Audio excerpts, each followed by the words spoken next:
அறுவை சிகிச்சைக்கு பிறகு எல்லாம் நல்லபடியாக போகிறது என்று மீனா நினைத்து கொண்டிருந்த நேரம் அது.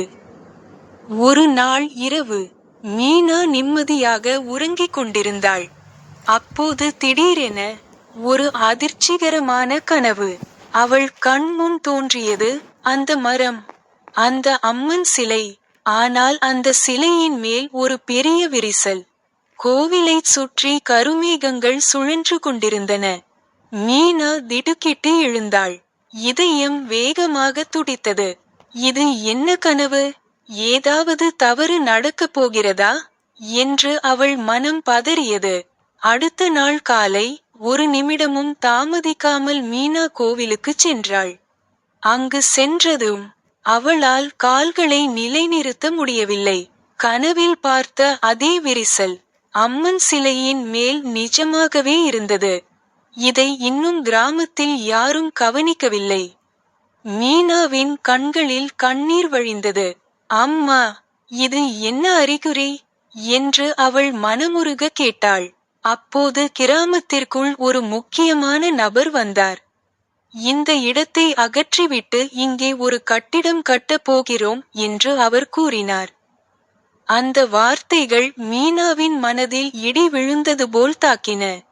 அம்மன் இருக்கும் இடத்தையே அகற்றப் போகிறார்களா? அவளுக்கு தெளிவாக தெரிந்தது, இது நடக்கக்கூடாது. அன்றே மீனா ஒரு உறுதியான முடிவு எடுத்தாள். என் உயிர் இருக்கும் வரை இந்த கோவிலை நான் காப்பாற்றுவேன். கிராமத்தில் உள்ள அனைவரிடமும் அவள் சென்று பேசினாள். சிலர் ஆதரித்தார்கள், சிலர் கேலியாகச் சிரித்தார்கள். ஒரு சின்ன சிலைக்காக இவ்வளவு போராட்டமா என்று கேட்டார்கள். ஆனால் பக்தி நிறைந்த மனம் பயப்படவில்லை. மீனா தினமும் தீபம் ஏற்றினாள், மலர் வைத்தாள். மழை, காற்று, எதுவாக இருந்தாலும் அவள் சேவையை நிறுத்தவில்லை. கட்டுமான பணிகள் தொடங்கவிருந்த அடுத்த நாள் இரவு மீனா கோவிலில் தனியாக அமர்ந்து அழுதாள். அம்மா, இந்த இடத்திற்கு நீங்கள்தான் வந்தீர்கள். இப்போது இதை நீங்கள்தான் காப்பாற்ற வேண்டும். அந்த நேரத்தில் காற்று நின்றது. சுற்றிலும் தீப ஒளி போல் ஒரு பிரகாசம் பரவியது. மஞ்சள் வாசனை, முதன்முறையாக அம்மன் வந்தபோது இருந்த அதே வாசனை. அந்த ஒளிக்குள் அம்மனின் திருவுருவம். இந்த முறை இது கனவு அல்ல, நிஜம். மீனாவின் கை, கால் நடுங்கின. அம்மா என்று அவள் அழைத்தாள்.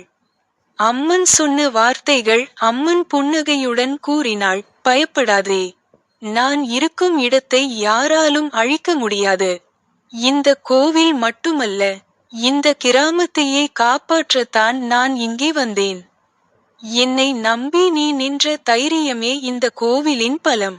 மீனா கண்ணீருடன் கேட்டாள், அம்மா, நான் என்ன செய்ய வேண்டும்? அம்மன் கூறினாள், நாளை காலை எல்லாம் மாறும். அந்த ஒளி மெதுவாக மறைந்தது. அடுத்த நாள் காலை கிராமம் முழுவதும் பரபரப்பு. பலர் கோவிலின் முன் கூடியிருந்தார்கள். மீனா அங்கே சென்றாள். அவள் கண்ட காட்சி அவளை உறைய வைத்தது. நேற்று விரிசலுடன் இருந்த அம்மன் சிலை இப்போது புதிது போல் இருந்தது. ஒரு சிறிய குறையும் இல்லை. இதைவிட பெரிய அதிசயம், கட்டிடம் கட்ட வந்த உரிமையாளர் தன் முடிவை மாற்றினார். இந்த இடம் புனிதமானது, இங்கே கோவில் தான் இருக்க வேண்டும் என்று அறிவித்தார். முழு கிராமமும் ஒன்று சேர்ந்து அங்கு ஒரு அழகான கோவிலை கட்டினார்கள். அந்த கோவிலின் பெயர் நம்பிக்கை அம்மன். இறுதி உணர்ச்சி செய்தி. சில ஆண்டுகளுக்கு பிறகு அந்த கோவில் மிகவும் பிரசித்தி பெற்றது. தூர தூரத்திலிருந்து பக்தர்கள் வரத் தொடங்கினார்கள். ஆனால் மீனா ஒரு உண்மையை உணர்ந்தாள். அம்மன் பெரிய ஆலயங்களில் மட்டுமல்ல, நம்பிக்கை இருக்கும் இடத்தில்தான் எப்போதும் இருப்பாள். இந்த கதையை நீங்கள் இப்போது பார்க்கிறீர்கள் என்றால் அது சாதாரணமான சம்பவம் அல்ல.